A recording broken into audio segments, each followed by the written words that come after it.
Hey guys, Peter here to do an album review. Today I'm here to tell you all about the latest from Nightmare, Aeternam, out October 2nd on AFM Records. This album has 10 tracks, 49 minutes in length, and this is the band's 11th full-length studio album. This is a very interesting record, and perhaps the first point of interest, at least to me, is the overall structure.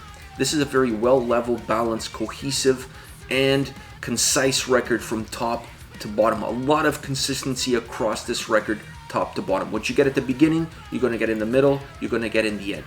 Now, when I say consistent, I don't mean repetitive. The two things are not the same. This is not a repetitive album at all.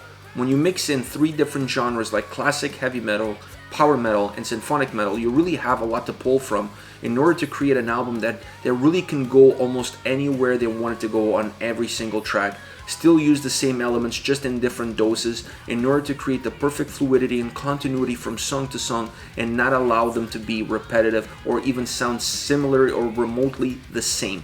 And that's exactly what they did here. They created a consistent sound but a very dynamic and fluid sound, and they created a very consistent overall structure but not a repetitive one. This is a record where all 10 songs are working for the betterment of the overall experience of the album.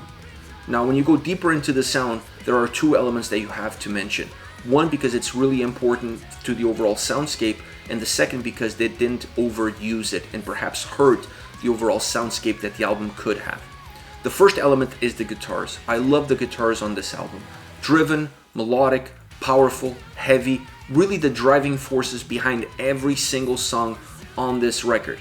The drums play a role, they play an important role, they create a very important bass line in which the guitars can be built upon, but the guitars are really the driving force behind every single song. And I love the consistency of the work surrounding them, either be the solos or the melodies, or how they're put together in terms of how crisp, how clear, how defined they are across every single track is really something outstanding. I love the guitar work on this album.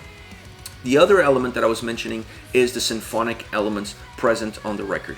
A lot of bands these days are using a lot of keyboards, a lot of synthesizers, a lot of symphonic elements, period, in order to create atmosphere, in order to create melody. But when you overuse it, it starts to become the driving force of the record. It pushes everything into second plan. It pushes the guitars, it pushes the vocals, the track construction, the overall fluidity of the record. Everything becomes secondary because to the listener, all you hear song after song is keyboards and synthesizers, and that's it.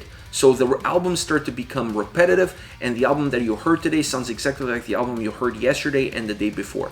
So I applaud them for not going down that road and really using it but not abusing it. They were really sporadic in the use of symphonic elements throughout this record.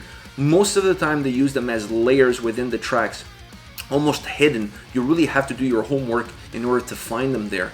There's a few songs where they come a little bit more into the forefront and they become a little bit more predominant, but not to the point that they take complete control of the song and they dictate exactly where that song is going to go. So they were very surgical in terms of how they use those symphonic elements throughout the record in order to create the perfect balance and still allow the guitars and vocals to be the two focal points of this album.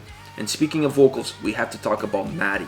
This is her debut record with Nightmare, so there's always added pressure. How did she perform? How is this record from a vocal perspective? And all I can say is that she did a phenomenal job. She has the perfect voice, the perfect range for an album that's built, constructed like this one is. She can go almost anywhere. She works with that classic heavy metal sound that the band has. She works when the song has more of a power metal driven sound, and she can also deliver when the record has those symphonic elements built into the album, mostly because those symphonic elements are not dictating where the vocals need to go. They're there to help her in order to create the atmosphere, in order to create an ambiance, but she's still the boss. She's still dictating vocally where the song goes, and then the sound that's behind it is just really pushing it and helping it, making everything a lot more cohesive. So I loved her vocals. I thought she had incredible range, incredible tone. Every song she brought something different to the table. She really understood the nuances of the track, what the track called for, the lyrics, what the lyrics had within them, the impact that they had, how was the song constructed, what was the main driving forces of that song, and then she went with the necessary delivery, the necessary tone in order to really emphasize what the track had to offer to the listener. I also liked some of the backing vocals, some of the layers that they use. I didn't feel like they added heaviness to the tracks, but they definitely added volume and presence to the overall way that the song sounds from a vocal perspective. Overall, I love this record. Really well balanced album top to bottom, musically and vocally. Perfect execution across all 10 songs. Now, as far as favorite tracks are concerned, I want to start off with Divine Nemesis. Great tempo and heaviness on the overall sound. I love how this song feels. I love how this song comes across. The guitars and vocals really drive the track forward. They're in two different lanes, but they're really working in parallel in order to really push this song where it needs to go. The vocals really alternate styles. I felt that at times the vocals were very haunting and at times the vocals were very melodic. But you don't really notice necessarily the change or where it changes. You notice once you're already in it. And a lot of that has to do with how the music around them really incorporated or give them the perfect bass line in order for those changes to happen almost seamless. And I love that about the song. I love how this song is put together from that perspective.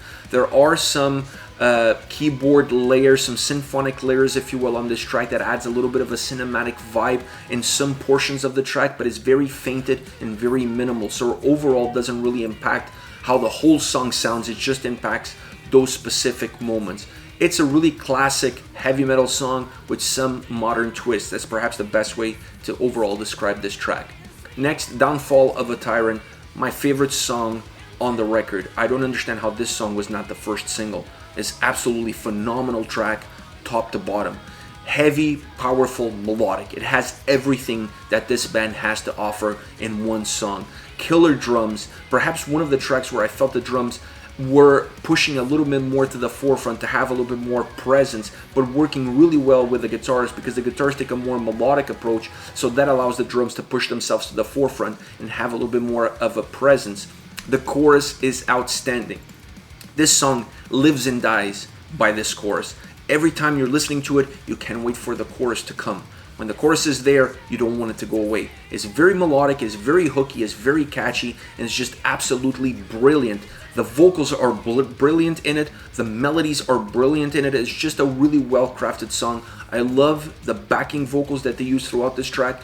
Once again, it didn't add heaviness, it just added more volume. It added more presence. It made it a little bit more cinematic, if you will.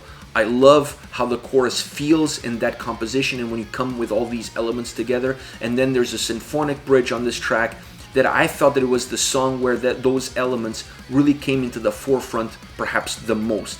Because with that bridge, that's all you hear. But it really breaks the song. It really gives you something different before the song comes back again with the chorus and then it closes off. I love that bridge. I love what it brings. It really represents well the overall atmosphere that the track has during that portion of the track. So you get this capsule, if you will, of how the whole song feels in one small little portion. Last but not least, Under the Sky. Great sounding riff for this track. The solos are face melting. You get one early on into the track and then you get one later on into the track.